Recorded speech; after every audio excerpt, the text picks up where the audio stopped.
What is up, friends? Mike here, and we're doing a Mercado review of Suicide Squad. You can follow us everywhere in the universe. We're on Twitter at mmercado2333. Just use the hashtag #AMercadoReview. We're on YouTube. Subscribe to me at MikeMercado2333. And please do us a favor and like the Outreach Radio Show on Facebook at Outreach Radio Chicago. One of the most anticipated movies of 2016, being held by an awesome director in David Ayer and led by a cast of Jared Leto as the Joker, Will Smith as Deadshot, Margot Robbie as Harley Quinn, Viola Davis as Amanda Waller. A lot of things were on the shoulders of this movie, with the disappointment for a lot of fans of Batman vs. Superman.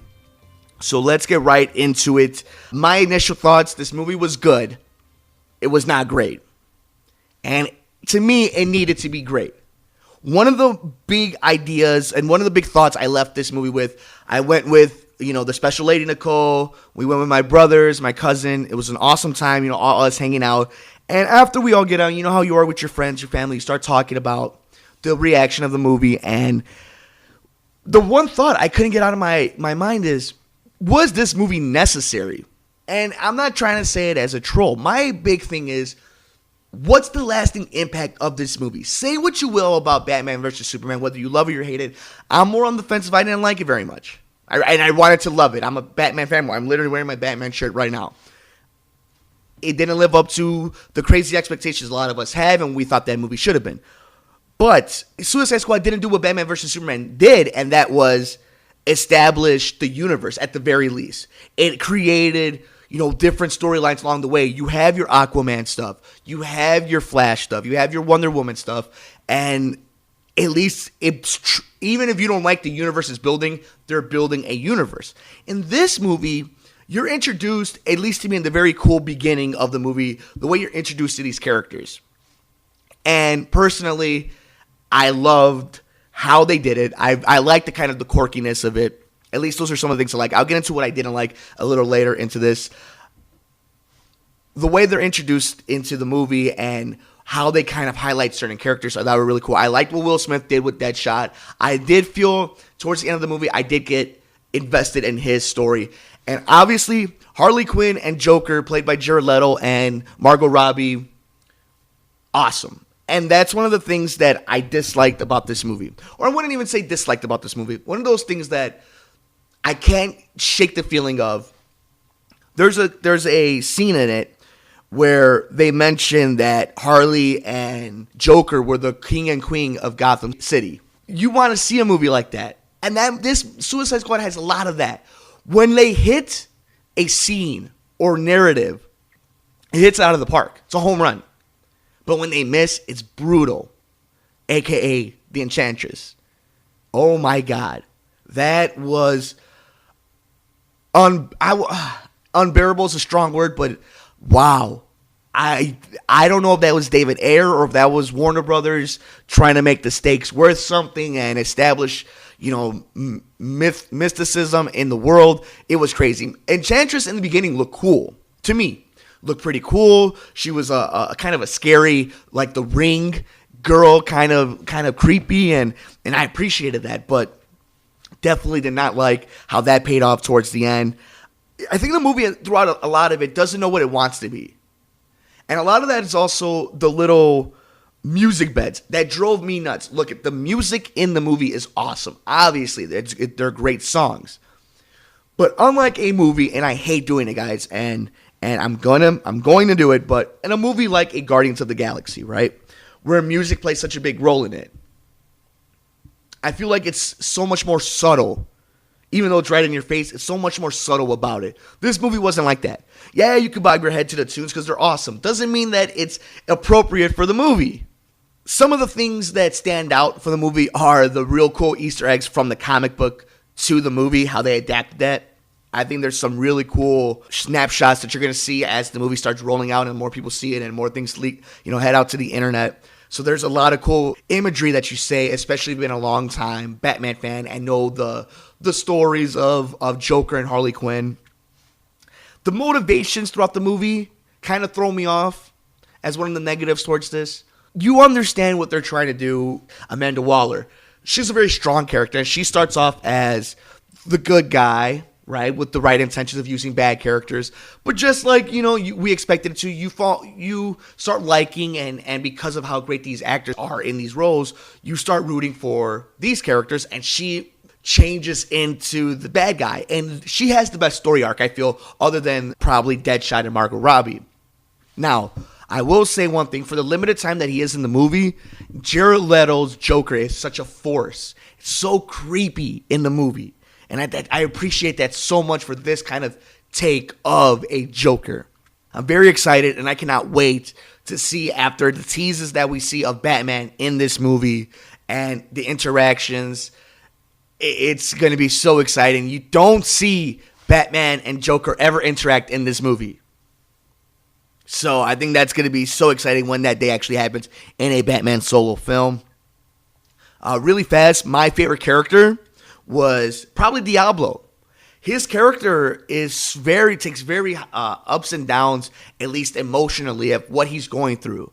And a lot of the characters do have their own growth throughout the movie, but his was the most, at least I gravitated towards. And especially his payoff at the end of the movie. I'm not going to sit here and spoil it for you. I want you guys to see it first.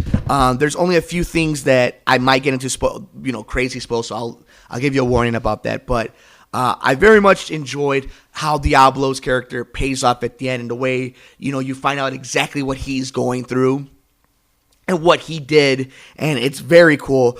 The interaction between, now here's a couple spoilers, the interactions between Deadshot and Batman, I thought were amazing. One of my brothers who was at the movie with us, Marcos, did not like that. He thought that was kind of forced in. He did not believe that in that scene where Deadshot is walking with his daughter, and Batman comes down and says, basically, I'm going to take you to jail, and a whole scene happens. He doesn't feel Batman would do that in front of a kid. I don't personally buy that. I think Batman is going to take the opportunity to take down a criminal, especially this Batman, Ben Affleck's Batman in this universe. I don't think that would really deter him from doing anything like that. I thought that was great. And again, another spoiler, The Flash taking down Captain Boomerang, I thought was awesome. Again, just kind of reminding you that the Justice League is coming. I know this movie is right now on Rotten Tomatoes. It's got a 26% from critics and 74% from audience. And of course, we know Rotten Tomatoes does not have its own reviewers. That's just a rough algorithm of the critics sensing, right? And I think that's what this movie's going to be. It's going to be very much down the middle from every subgroup. There's going to be people who love it, people who like it, people who hate it, but it's going to be divisive, and people are going to be passionate about it, just like Batman versus Superman. And say what you will, okay, about how bad either one of these movies were. I won't disagree with you. Bad publicity, good publicity, people are going to talk about these movies and they're going to make money. And they're going to stay in the public consciousness. It brings more hype towards Wonder Woman and Justice League, because then those movies need to hit it out of the park. And how many times are we going to say that, like, well, these next ones? And it keeps happening. People are going to still dish out the movies up until we get another Green Lantern turd, which I don't think we've gotten yet. I don't think we've gotten a Fantastic Four, the last hour of Fantastic Four yet in any of these movies. But, yeah, I enjoyed it. I wish I loved it. I really enjoyed some of it. I feel if you've watched enough movies and you kind of could see the difference between the way a director kind of makes their movies, like a David Ayer type of movie compared to what you feel WB would want it, you can see sort of those kind of things in these movies. And personally, the CGI at the end of the movie with Enchantress, again, spoiler alert to the end of the movie, this actually is very upsetting. One of my friends texted me this out in the West Coast. He watched the movie. Shout out, he's been on Outreach Radio Chicago. You can actually see that on YouTube /Mike Mercado 2333. He even mentioned it, that Enchantress going from squad member to main villain in a matter of 3 minutes was unbelievable. So again, it has its flaws, but I enjoyed it. I suggest you go watch it. If I'm going to give it a score out of 5, okay, because I feel like that's a better way to do it. Out of 5, I'm going to go 2 out of 5. I give it that because I enjoyed parts of it. Parts of it were fun. Some of it kind of creeped me out with the Joker. I saw a lot of potential with it, and that's the big word with this movie. Potential. One thing I also wanted to say about this before we, kind of wrap up our review of Suicide Squad is you can tell WB has taken a turn on its movie development. Remember, Suicide Squad was in development around the same time as Batman vs. Superman. And then they did some reshoots. They had to deal, with maybe trying to change the tone. We don't know. All speculation, right? You can tell that WB, since BVS and after this, have changed the tone of Wonder Woman and what Justice League are. You have to be willing to accept the change and now see what they're going to bring us in those films. It's easy to judge what's going on right now with the universe with films that haven't been great. But they're behind the 8 ball with their rival, or at least their presumed rival, or what we're projecting to them as their rival in Marvel Disney. Warner Brothers and DC have to catch up, and they're trying to, and they're shoehorning a lot of different things, but it's going to be interesting, and I have a lot of hope for Wonder Woman and what they're going to do with that movie. And obviously, I like what they showed of Justice League, but they have an uphill battle. So I'm very interested what you guys thought of Suicide Squad. Please let us know on Twitter at mmercado2333. Also, you go to YouTube, comment at us right here on the video. See what you guys thought of Suicide Squad. What was your favorite part? What was your least favorite part? Who was your favorite character? What you hate about it? What you love about it? What do you think about the future of the DCEU? And really fast, I also want to talk about Batman, a Telltale game. A real cool episode 1 of the Telltale game that they came out with using the Batman property. If any of you have played Xbox, PlayStation, or PC, you may have played Walking Dead, Wolf Among Us, Game of Thrones, Tales of the Borderland. They're doing now a Batman story, and I enjoyed it very much. Again, it's not a very action-packed game like Batman Arkham Asylum or Arkham City or Arkham Knight or Arkham Origins. So it's not one of those games if you're looking for a beat-em-up that has exciting, gameplay action.